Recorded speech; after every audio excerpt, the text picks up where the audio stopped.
morning, good afternoon, and welcome to our webinar. Today we're going to talk about modernizing EBS with Oracle Integration Cloud.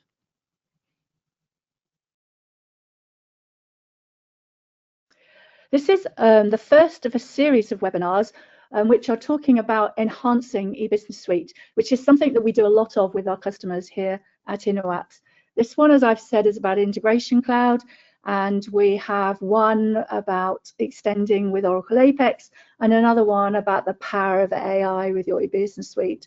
So keep an eye out, reach out to us, and enjoy all three of these webinars.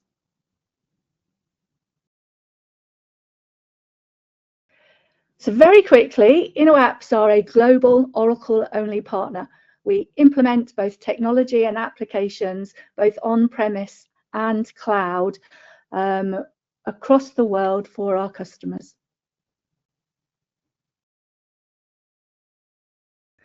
My name's Deborah Lilly, and I look after customer success at InoApps, and I'm joined today by David Baxter, who looks after our integration team.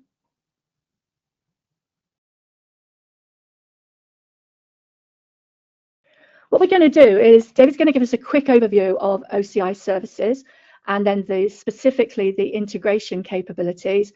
We're going to go through a few myths, and then we're going to look at a case study with one of our customers, Bradford White. Then we'll have a little look at what else you could do with OCI and OIC, and then we'll take any questions. So that's what we're going to do today. So I'll pass over to you. Thank you. Yeah, great. Thank you, Deborah. Okay, so we don't want to make any assumptions about what people do and don't know in terms of OCI and OIC, which are conveniently very similar acronyms. But what is Oracle Cloud Infrastructure? So first thing, it's important to note the name can potentially be a little bit misleading. It's not just infrastructure. So I say it's not just infrastructure, then my first point is it is infrastructure. So it's compute nodes or servers, for want of a better expression. You can set up your network in there, subnets and so on for your infrastructure. It's databases, both Oracle and other, and it's storage. And that's amongst several other things. You can technically go on there and spin up an Exadata server. So it's all through a cloud portal. It's your security setup. So users can be in different identity domains, so you can have quite fine-grained access and organize your services to suit your particular organization's needs. OCI is where you do your user and role provisioning, write policies around who can do what in different compartments, certificate management and security vaults. It's also services. So the one that we're obviously going to focus on today is the integration, Oracle Integration Cloud Service.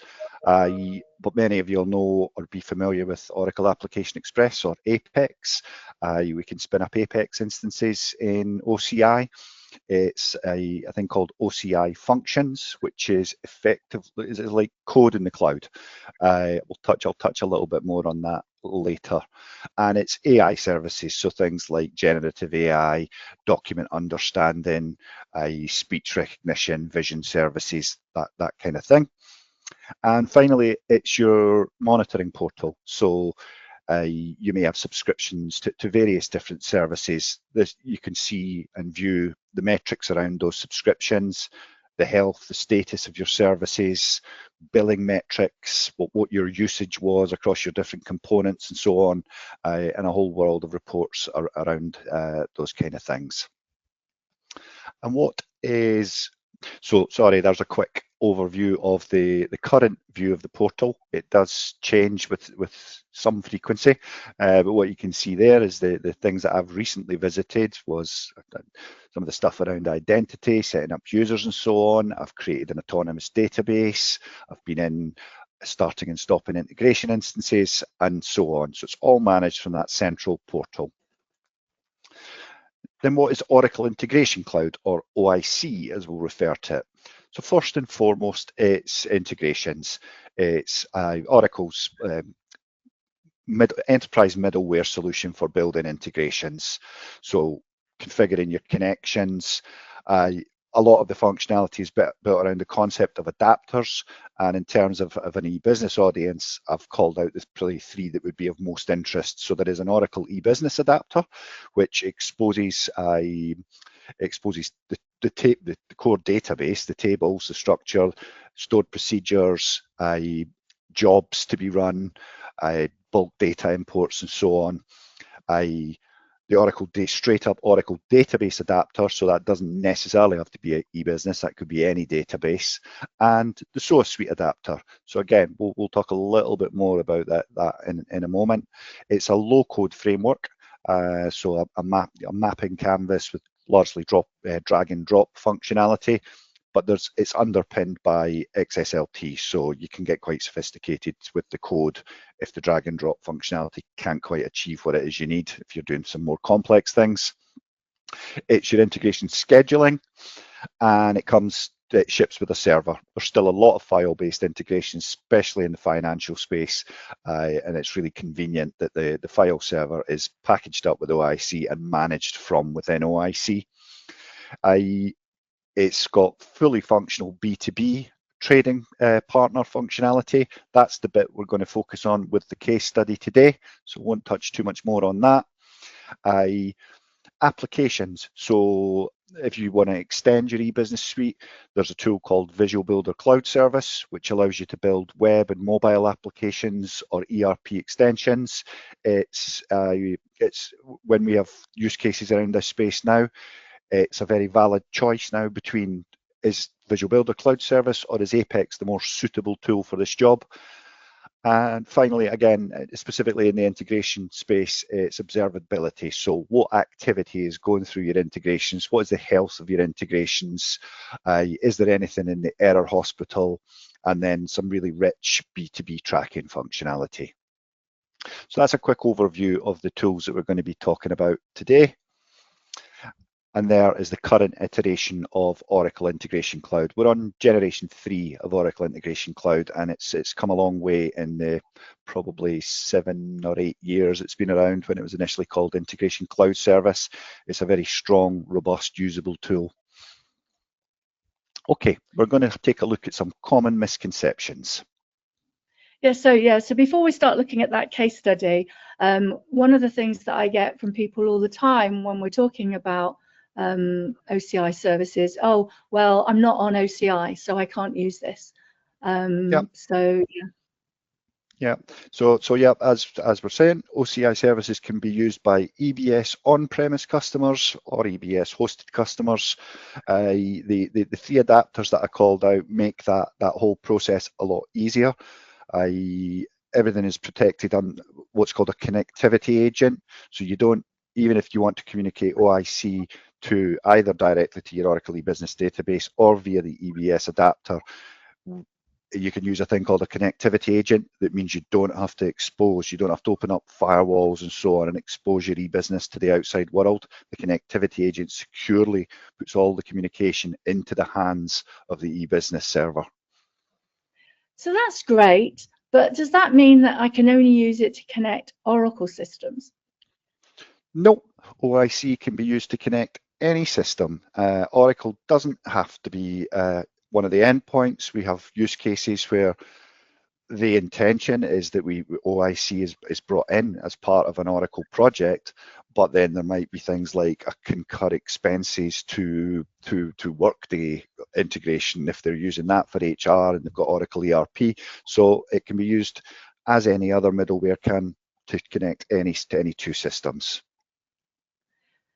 And so do I have to build all of my integrations from scratch? No, so eBusiness customers in our experience have spent a lot of time and often money extending their eBusiness, building robust integration components. None of that needs to be ditched and thrown away. We've already talked about the eBusiness and the database adapters. So if an organization's got procedures and PL SQL that's robust and does what needs to be done, OIC can interact with those across those adapters. And also there's the SOA adapter, which comes with OIC, so you can interact with your SOA composites. So what you can be doing is keeping some of that core underlying logic and code, but moving it to a nice modern framework, native web-based framework. So if I like the idea of this integration, is it going to be expensive if I'm only going to use this tiny bit of OCI? It's not an enterprise edition, which you need an enterprise edition to run some of the adapters, of which the e-business falls into that. But an enterprise edition OIC running 24/7, 365. It's less than 10,000 per annum. And you can actually, what's really neat is if you've got multiple instances of OIC, you can shut down your non-production instances and charging the billing metric stops.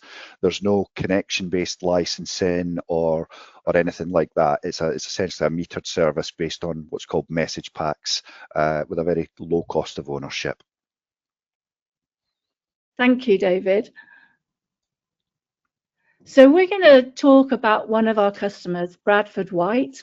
They've been an InoApps customer since 2017, or rather, they're a Tier 1 customer. So Tier 1 is a managed service provider for Oracle, EBS, and Hyperion, which we acquired about 4 years ago. So they've been an InoApps customer since 2017. They make water heaters.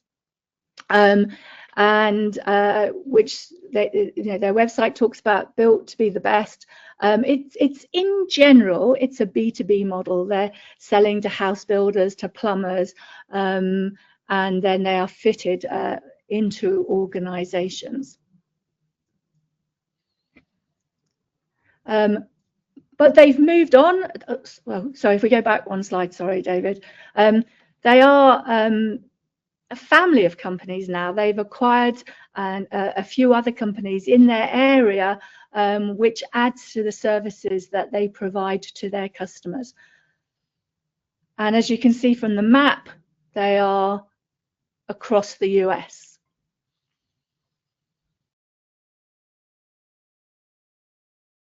Okay, so they use eBusiness Suite. If you've heard my road mapping presentation, they are definitely in the camp of EBS does what they want it to do, and they're very happy with it, and it is strategic to their business.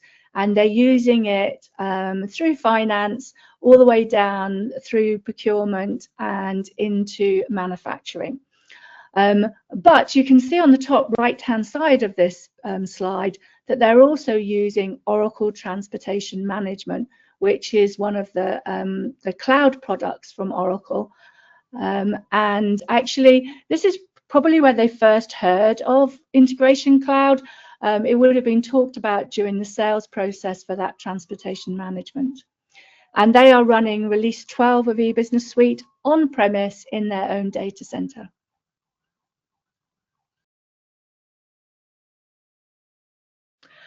So they started by using Integration Cloud. They're using it for that coexistence between transportation management and their eBusiness Suite. And they had started looking at some of their logistics providers, some third-party logistics providers. But they brought InoApps in for enablement, really. They wanted to become more self-sufficient. They wanted us to advise and assist and do a skills transfer.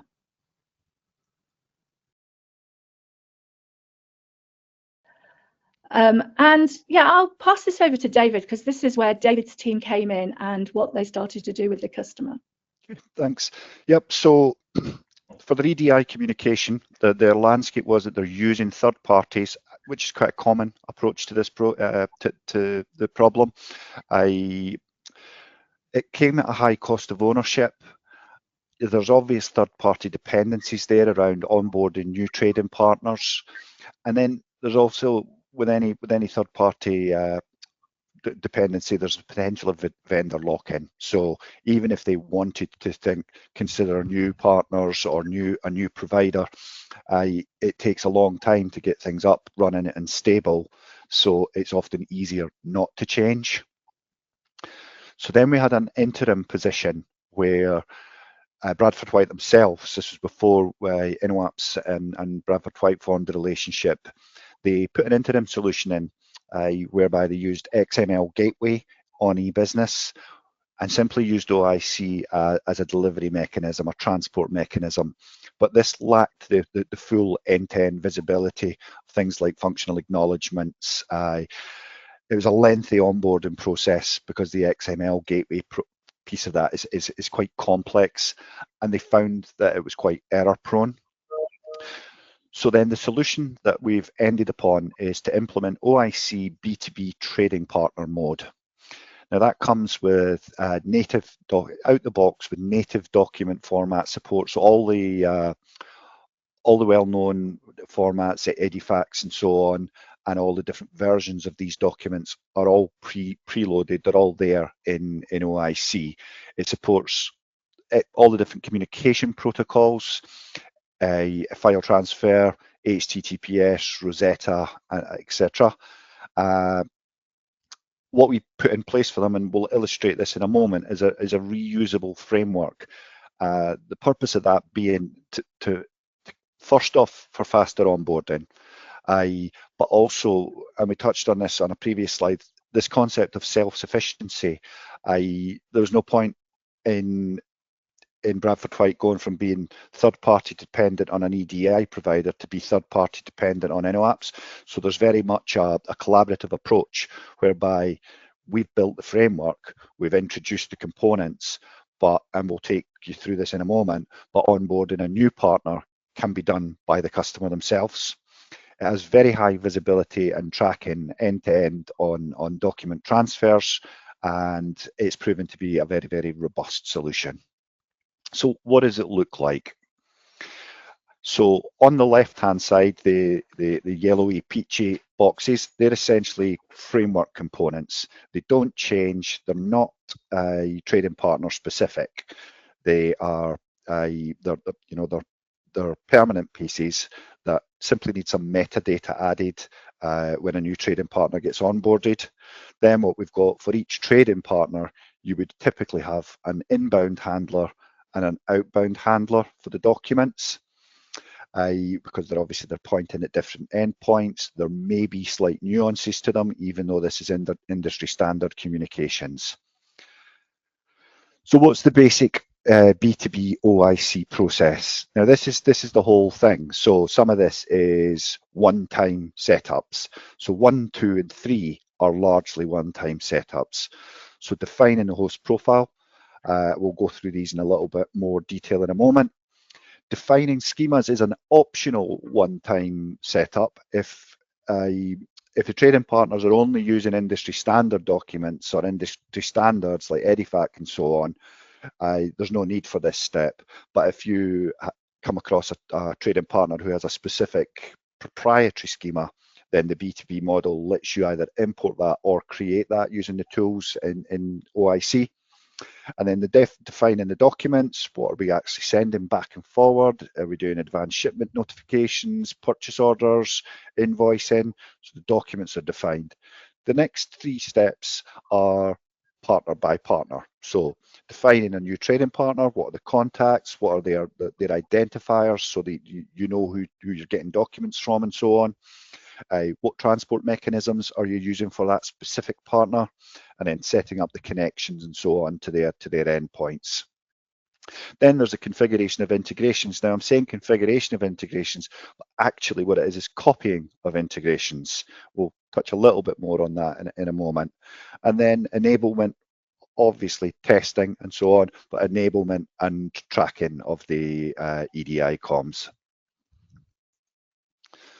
So this is the first part of that process. This is defining the host profile. So this is Bradford White themselves. So again, nice user interface, very clean, easy to use, whereby we're putting in the various EDI qualifiers, group IDs, interchange IDs, and so on, so that when we send documents to a trading partner, they know who they're coming from. Their software knows who they're coming from.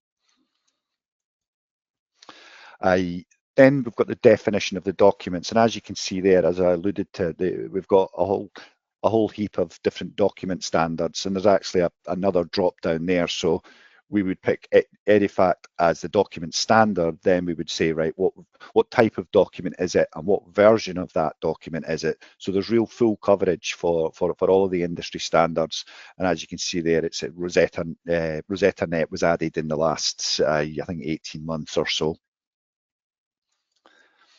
Now, what's neat about the URL and the UI and the environment that we work in is this kind of top-down helicopter view of everything that's going on. So we can see in here that we've got EDI 856, 810, 850, 855. But as well as that, what we can do is we can click on the usage column there, and we can actually see which trading partners are using which documents. So if change gets implemented, you know exactly who's going to be impacted, which of your trading partners may be impacted by any change or anything that comes along. So then we've got one of our partner by partner steps. So those three were largely the kind of one-time setup pieces. If we're bringing in a new partner, we would effectively register that partner. And again, similar to what we talked about in the host profile, this is about putting in the partner's specific EDI details so that we know who's communicating with who. We can also put various other things in here like contacts should anything go wrong, for notifications and so on. So again, that top-down helicopter view, being able to see, look, here's all our trading partners. We can home in, we can click on their usage, see what agreements we've got set up for those trading partners. And this is part of the framework. So this is not one of the OIC B2B screens. This is part of what InoApps put in place to make this whole thing hang together. So everything that occurs on the EBS side is the same. There's not specific code or specific tables or specific staging areas or anything like that for each trading partner. There is one set of components basically, and likewise in OIC there is one set of components which is responsible for putting data into eBusiness and receiving data from eBusiness. When we do that, we've got our OIC B2B identifier, so we know how to route our messages. So this has to go to Acme, whereas this has to go to a different organization. So that's part of the onboarding of a new trading partner, is making an entry into this metadata setup. Then, so we've onboarded our trading partner, we've entered our metadata. Then, assuming the trading partner is using the same document standards that anyone else is already using, we don't need to create any integrations.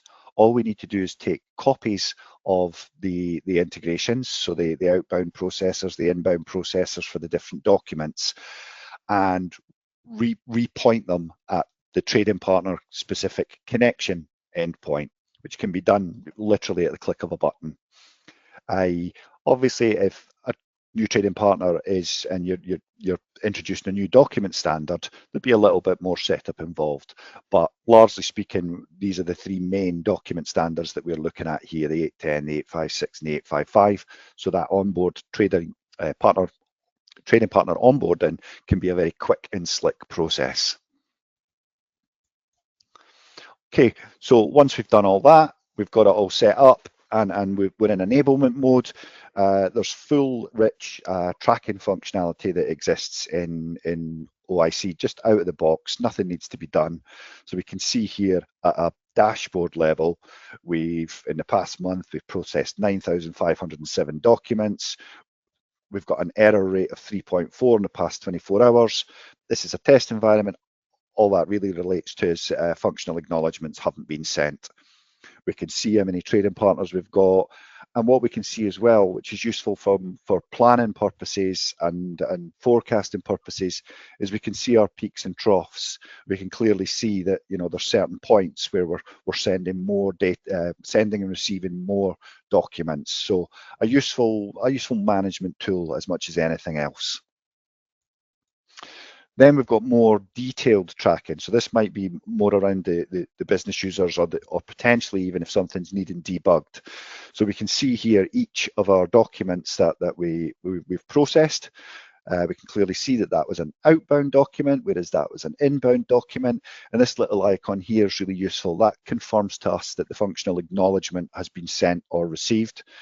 So we can quickly see at a glance there's nothing going wrong. Everything's running smoothly. What would also be part of the integrations and built into the integrations would be if anything does go wrong, somebody gets told about it. So there's no real expectation that people are sitting managing these screens or viewing these screens. They're just there for when something does go wrong. And in talking about if things do go wrong, in that scenario, you've got full visibility of the end to end on these documents. So you can see here the document wasn't compressed, wasn't encrypted. We'll be able to see all the message logs, as in the request and response type messages, and we can dig right into the payloads. So all of this stuff tends to be built on XML. So we would be able to actually just go in, have a look at here is exactly what we sent. And then we've got this correlations part at the end, which is we may have received a document, but did we send the functional acknowledgement? And was there any other processes? So these correlations would show all the related processes. So yeah, as I say, really rich tracking, really clear and very usable from a business user's point of view. It doesn't have to be technical functionality. So that was a whistle-stop tour, really, of the B2B functionality. What are we doing now with Bradford White? So we're continuing to onboard new B2B customers. So it's an iterative approach. They wanted to make sure, obviously, that the solution was stable, was robust. So we've been gradually onboarding some of their bigger trading partners, doing knowledge transfer to the business tech team around what that onboarding process looks like to manage that self-sufficiency aim. We're moving into some other areas with them. We're doing some Shopify integrations, so shop front type stuff. They've recently bought another business, and that's less B2B and more B2C. So we're doing some Shopify integrations, again, using OIC. It comes with a Shopify adapter. And we're doing some customers and orders integrations into eBusiness on top of the Shopify things. And finally, for me, what else can we do, or what else can you do with OCI and OIC? Well, obviously, what we've touched on there is integrations. So if you had new integration requirements coming along, you may choose to say, well, that's an easy way for us to dip our toes into the OIC world. You could consider migrating your existing integrations to OIC to give that nice framework and tracking capabilities.